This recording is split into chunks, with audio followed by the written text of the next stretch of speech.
Hi, and welcome back to Penguin's View, another TV program today. And this one is called The Narrow Road to the Deep North, um, to do with love, betrayal, and the horror of being an Australian prisoner of war working on the death railway during the Second World War, where statistically speaking, one in every three prisoners of war died. This, frankly, is a true horror story. I'm not picking on anybody, not any nationality, but I am just saying this was just a very unpleasant thing for a lot of people.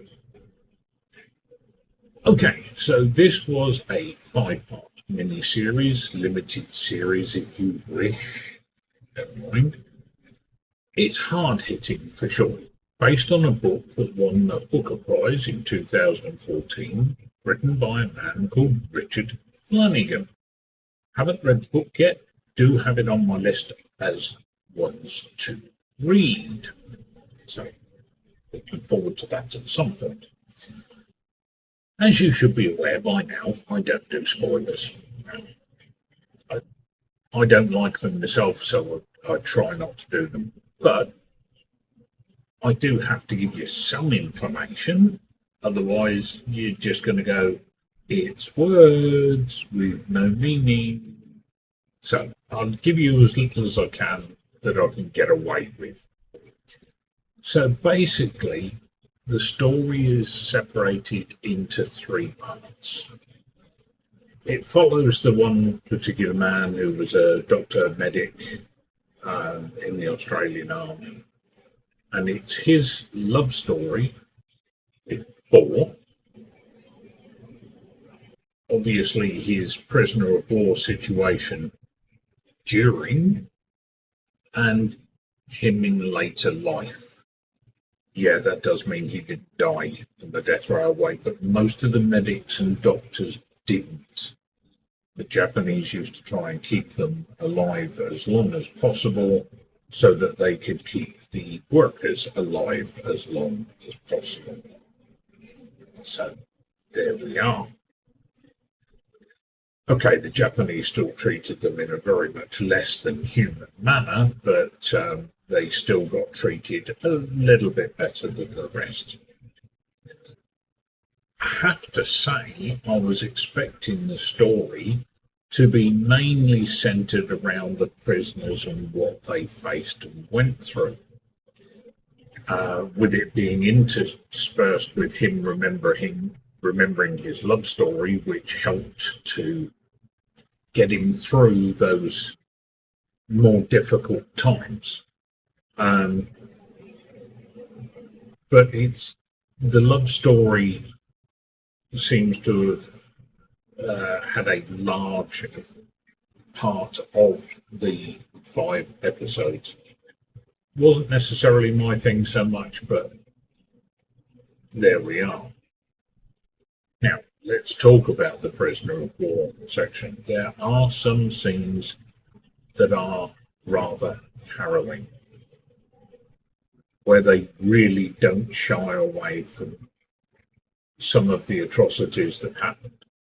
But it felt maybe because this could have opened up old wounds, so to speak.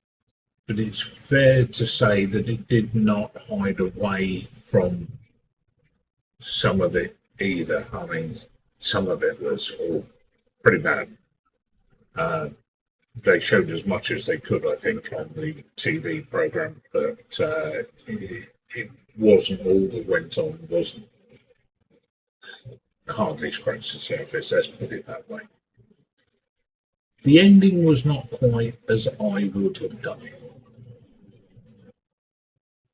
You'll get to see what the ending is, and you'll probably understand how I feel about this. And I would have thought that when he passed, he would have, his spirit would have met up with the spirit of the others that he was with. But they decided not to do that. And I think that was a shame. I think they missed out on that trick there, as it were. It was good, but it could have been better, in my opinion. Just a couple of extra minutes filming wouldn't have taken much at all. In parts, it was acted really quite well, but in others, not so much. As I say, the story was told from the point of view of one of the diggers, military medic doctor, and I felt that it did honour their spirit and contribution oh so well.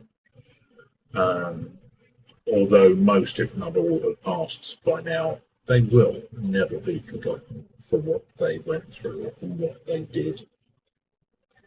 I would rate this as a solid 7 out of 10. Thus, well worth a watch, whether you have any connection to it or not. I personally don't. I do have an Australian friend. That's about the only connection I have. Oh, I live in Thailand, and Hellfire Pass was part of where it happened. Hopefully, you found this informative. And until the next one, TTF.